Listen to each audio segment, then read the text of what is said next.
I used to believe that time would eventually soften the sharp edges of pain, that the years would sand down the jagged memories of my youth into something smooth and bearable. I was wrong.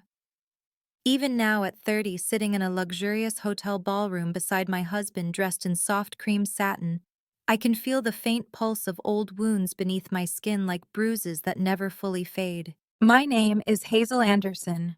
I turned 30 this spring. On the surface, my life looks beautiful. A gentle husband, a bright little boy, a peaceful home. People see us and assume I've always been happy. They don't see the years I crawled through the dark, the loneliness that gnawed at me, when even the people who should have loved me most decided I wasn't worth the effort. That afternoon, I was at a wedding, one of my husband's old acquaintances. I barely knew the couple, but I accompanied him out of courtesy. The ballroom glittered with chandeliers and champagne flutes. Laughter bounced off the marble walls. Yet as I stood near the mirror adjusting my earrings, I caught my reflection and felt something small and sharp twist inside me. My reflection didn't belong here, not in this gleaming, perfect world. That feeling, that quiet doubt of belonging, has followed me all my life. I excused myself to the restroom to breathe. When I stepped back out, the sound of women's voices floated through the corridor, casual, cruel, the kind of tone that slices without effort. "Oh, look, the defective one showed up."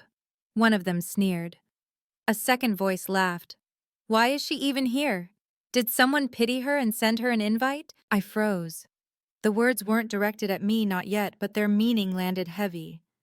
There was something strangely familiar in that venom, a flavor of contempt I'd tasted before. I turned to leave quietly, but then a voice rose behind me, sharper, crueler. "Hey, you ugly thing, you can hear me, can't you?" The corridor tilted for a moment. I hadn't heard that voice in almost a decade. My stomach knotted as I tried to walk away, but then someone grabbed my arm hard. "Wait, I'm talking to you." I turned around slowly. The woman clutching my arm was slightly younger, heavily made up, and trembling with indignation. Behind her stood another woman, older, with the same narrow eyes and the same sharp, judgmental mouth that haunted my childhood. "Julia," I whispered. For a moment, the world seemed to stop spinning. My sister, my own flesh and blood, was standing in front of me, glaring as if I were a criminal. "So you do remember me," she said mockingly. "And this is our mother. Don't tell me you've forgotten her too." The older woman crossed her arms. "Forgotten? No, she pretends to forget. That's what rude people do." I felt my throat tighten. My voice came out low and steady. If remembering means inviting that pain back into my life, then maybe forgetting is the only mercy left to me. That answer infuriated them. My mother's lips thinned. Julia stepped closer, her perfume cloying and familiar. Still the same insolent girl with only a high school diploma. "I'm surprised you have the guts to show your face here." I stared at her. My beautiful, poisonous little sister, now in a designer dress and expensive heels, so sure that she had the right to look down on me. "Have we met before?" I asked quietly. "Because the sister I used to know died 9 years ago." Their faces twisted in rage. That was when two men appeared, one in his 60s, another in his early 30s. "What's going on here?" the older man asked.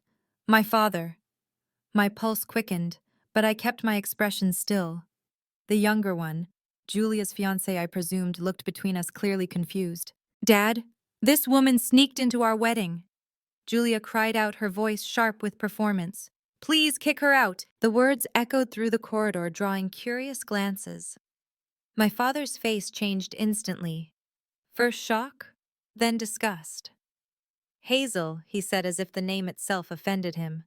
"What are you doing here?" Before I could answer, a warm hand settled gently on my shoulder. I turned, and there was Philip, my husband, tall, calm, his eyes scanning the tense scene with quiet understanding. "Hazel, there you are. I was wondering where you'd gone," he said softly. I smiled, faintly grateful for the grounding sound of his voice. "Just bumped into some people from my past." Philip looked at them briefly, then back at me. "Let's go then." But Julia's voice sliced through again. "No, you're not going anywhere. She's trying to ruin my wedding." The commotion drew more guests. Whispers filled the air. My sister's fiancé, Daniel, looked mortified. "Julia, please," he murmured. "Don't cause a scene. My mother stepped forward, her face pale, but her tone viciously sweet. Daniel, I apologize for the trouble. She's our eldest daughter, a very embarrassing one. We kicked her out 9 years ago, but somehow she still manages to humiliate us. She said it casually, like reading from a script she'd rehearsed for years. She barely graduated high school, refused to work properly, and lived like a parasite. We're truly sorry she caused this disturbance. Each word was a knife. But after so many years, my skin had grown thick with scars. I simply stood there listening as they repeated the story they'd written for me, the story where I was always the failure, the disappointment, the unworthy one. It's strange how parents can erase you while you're still breathing. I remember being a child watching them beam at Julia for getting a minor award while they barely noticed me coming home with perfect grades. My father's clinic was prosperous. Then he was a respected doctor. My mother, his dutiful nurse, and our home to outsiders looked ideal. But inside those walls, love was currency, and I could never afford enough of it. When I was 17, my parents sat me down and told me very plainly that college wasn't an option for me. You don't need higher education, my father said. You're a defective model. You'll just waste money. Get a job. Start paying rent, contribute to this house. My mother nodded. Be grateful we let you stay this long. You owe us everything. And Julia, sweet, perfect, Julia smirked from the staircase. Don't worry, Hazel. I'll go to college for both of us. I remember that moment like it was burned into my bones. I had never felt smaller, more powerless, or more determined. I said nothing that day, but I made a silent promise that I would find a way to build a life they could never touch. It took 3 years of working part-time jobs, hiding savings, and sleeping in a rented room I never told them about. They called me lazy, useless, a burden, not knowing that every insult only pushed me further toward independence. I even recorded their words back then, their cruelty captured on tiny cassettes, as if proof could one day validate my pain. But truth needs no proof when your entire childhood bears witness. Eventually, I walked out quietly, deliberately, with nothing but a suitcase and my pride. My parents thought I'd crawl back. I never did. And now, 9 years later, standing in this marble ballroom, they looked at me as if I were still that same unwanted daughter, not realizing that the woman standing before them had already outgrown the chains they forged. Philip sensed my stillness beside him. Hazel, he murmured, you don't have to say anything. But I looked up at my mother, then my sister, and finally at my father, and something inside me, something long dormant, began to rise. For years, I had avoided confrontation, thinking peace was the same as healing. But peace built on silence is just another form of obedience. I didn't sneak in, I said quietly. My name was on the guest list. Julia blinked, startled. That's impossible. It's true, Daniel said, frowning. I double-checked every invitation. The Andersons were invited. The Andersons, my mother repeated, confusion flickering. You mean? Yes, Daniel said, glancing between Philip and me. Dr. Philip Anderson and his wife Hazel. The color drained from her face. My father's eyes widened. Anderson? Anderson General Hospital. Philip nodded politely. That's right, my parents run it. For the first time in my life, my family fell silent. Truly silent. My sister's painted smile faltered, trembling. You married him, she whispered, as if my existence had suddenly become inconvenient to her narrative. I didn't gloat. I simply said yes. And this is the life I built on my own. Their silence was worth every lonely night, every tear I ever hid. For the first time, I wasn't the one on trial, they were. When the shock settled into the air, I could almost hear the sound of their pride cracking, quiet but unmistakable. My mother's lips trembled. My father's hand tightened around his wine glass. Julia just stood there, her mascaraed eyes wide with disbelief, as if the universe itself had turned against her. It would have been easy to feel triumph at that moment, but what I felt instead was a strange kind of stillness, the kind that follows the end of a long storm. I wasn't there to prove anything. I had already proven it years ago to myself when I chose to walk away from them and build my own life from ashes. Daniel, my sister's husband, tried to regain composure first. He looked from Philip to me with an awkward smile. So you're the wife of Dr. Anderson. I didn't realize. What a small world, he murmured. Then lowering his voice to me, I think there's been some misunderstanding. Please forgive my wife's words earlier. Julia spun toward him, scandalized. Daniel, you're taking her side. She's lying. She's not some doctor's wife. She's just a parasite who lived off us for years. Philip's hand found mine firm, reassuring. I think he said gently that your wife is mistaken. His tone was calm, but there was a quiet authority to it that drew everyone's attention. Hazel is my wife. She has no reason to deceive anyone here. The words dropped into the room like stones. My father cleared his throat, his pride warring with the sudden urge to align himself with this man he now recognized as someone important. Well, he began hesitantly. If that's true, then it seems we may have had some miscommunication. Hazel, you should have told us earlier. I laughed softly, not out of humor, but disbelief. Told you. You mean when you threw me out and told me I was defective, when you said I didn't deserve an education, you made it very clear there was nothing left to tell. His face hardened. You're being dramatic. You know we were only trying to teach you responsibility. Responsibility. I repeated slowly, the word tasting bitter on my tongue. You called me a parasite. You said I owed you for being born. You refused to pay for college, told me to start paying you rent instead. If that's your definition of responsibility, then I suppose I learned it well because I've been responsible for myself ever since. For a long moment, nobody spoke. Even the distant murmur of the ballroom seemed to fade. My mother's eyes darted between us, panic growing, as if she realized that for the first time their carefully constructed story, the one where I was the failure, was falling apart in public. Philip broke the silence with a quiet sigh. Let's go, Hazel, he said softly. We don't owe anyone an explanation. But Julia wasn't done. Her pride was a hungry thing desperate for attention. You think marrying a doctor makes you better than me, she spat. You're still the same pathetic girl who begged for our help. I turned to face her fully, my voice low but steady. No, Julia. I never begged. You're confusing me with the person you wish I still was. The room stilled again.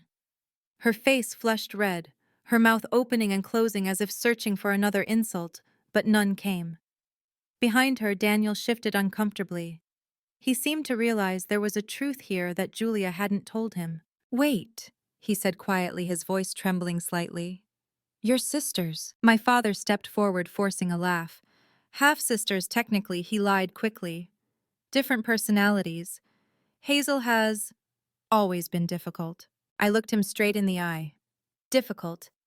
You mean I refuse to be broken? Something in my tone must have reached him because for the first time in my life I saw fear in my father's eyes. Not of me, but of what I represented. The truth. The exposure. The reminder that the child he had dismissed as worthless was now standing above him, surrounded by witnesses. Philip squeezed my hand.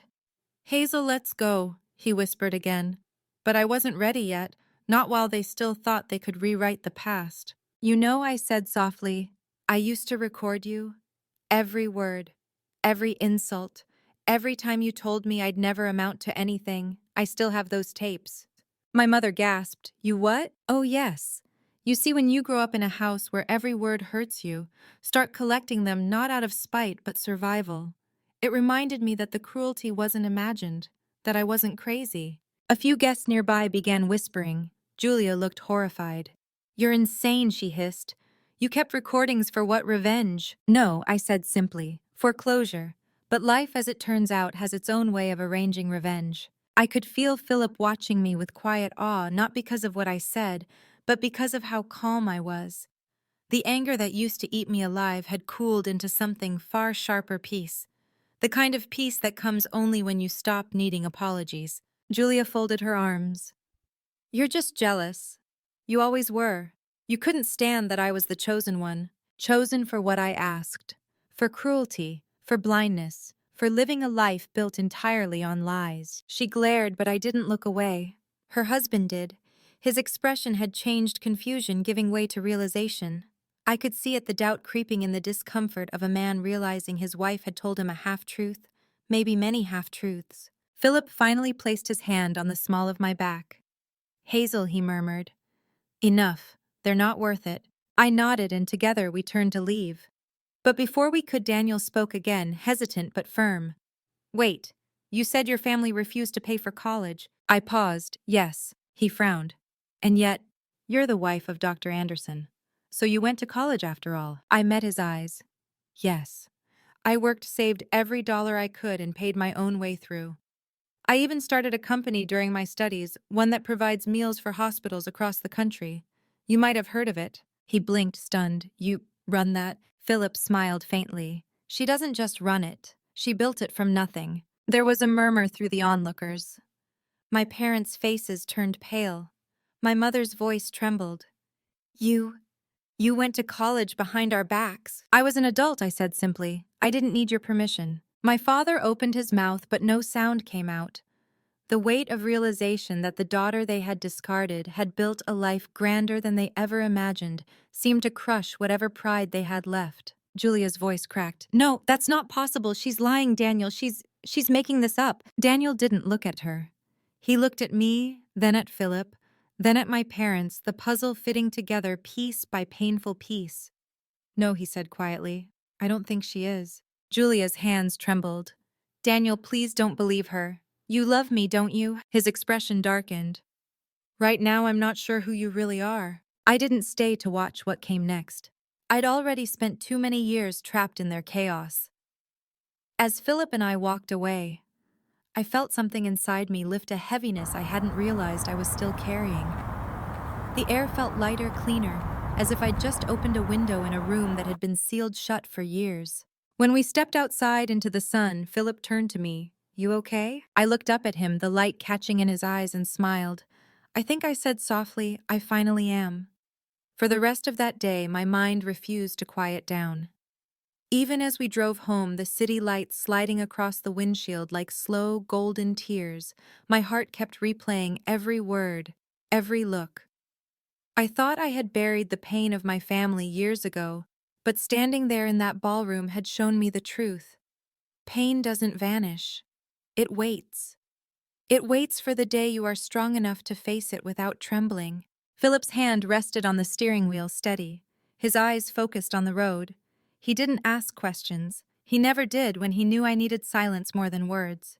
His calmness was the kind of love I had never known growing up, a love that didn't demand performance, that didn't measure my worth in obedience or usefulness. When we got home, our little boy came running down the hall, his laughter bright enough to cut through the heavy fog of memory. He threw himself into my arms, and I held him close, pressing my cheek to his hair. For the first time that night, my heartbeat slowed. Did you have fun, Mommy? He asked, his voice muffled against my shoulder. I smiled faintly. I did, sweetheart, and I'm glad to be home. Later, after tucking him into bed, I stood in the quiet of our living room. The air smelled faintly of vanilla and paper. Philip had left one of his medical journals open on the couch. The house was small, but filled with warmth. I ran my fingers along the photo frames on the shelf, our wedding, our son's first birthday, and the picture Philip had taken of me the day I opened my company's first office. Looking at those photos, I realized something: the girl who once begged her parents to see her worth no longer existed. In her place stood a woman who had built her own light. Still, that day at the wedding had stirred something deeper. Beneath my calmness was a tide of reflection I could no longer ignore. 9 years ago, when my parents told me they wouldn't pay for college because I needed to be independent, I believed for a long time that it was my fault, that I wasn't enough, that their cruelty was somehow deserved.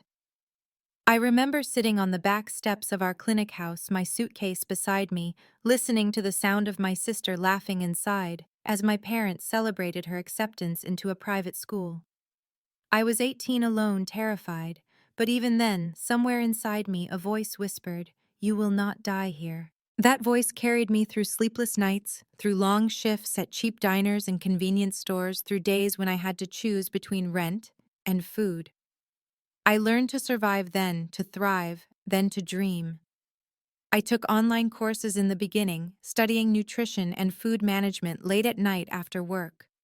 When I finally got into a real university, I paid every cent myself. No one believed I could do it, but that disbelief became my fuel. It was during my second year of college that I met Philip. He was volunteering at a community health clinic, and I was working part-time there, cleaning and organizing records. He asked me once, half jokingly, why I always looked so tired. I told him because I was busy rebuilding my life.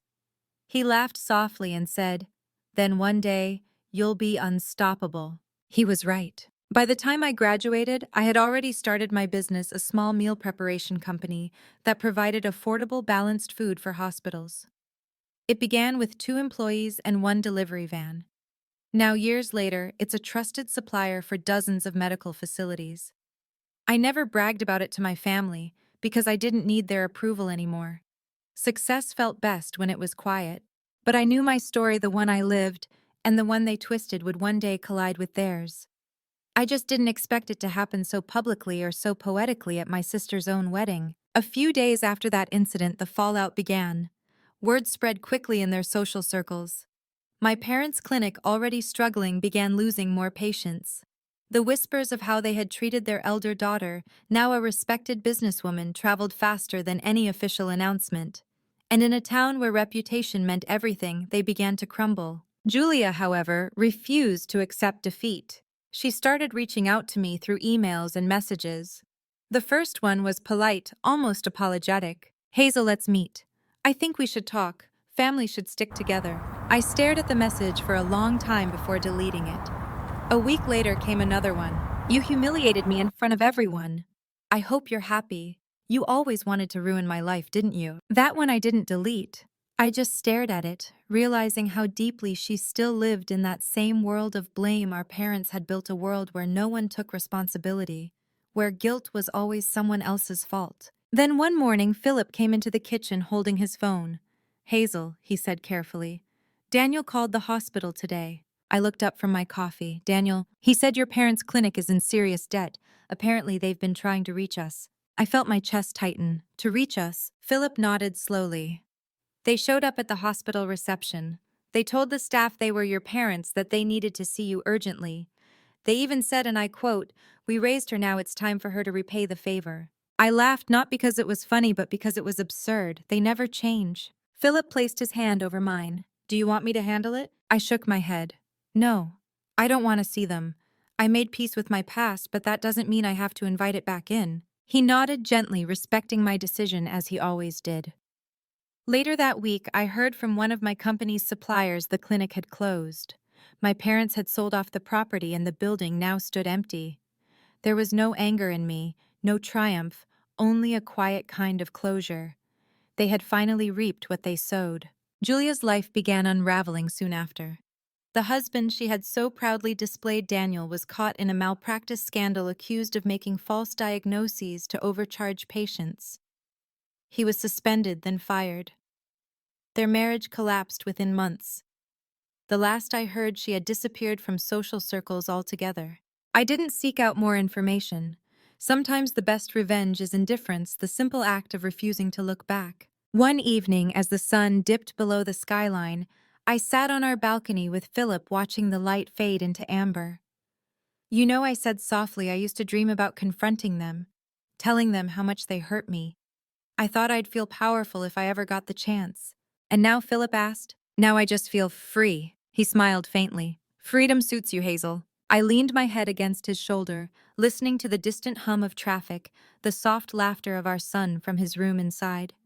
My world was finally quiet. No yelling, no judgment, no need to prove myself. Maybe this was what healing truly meant, not erasing the past, but learning to live beautifully despite it. Months passed after the wedding incident, and the ripples it caused began to fade, at least on the surface.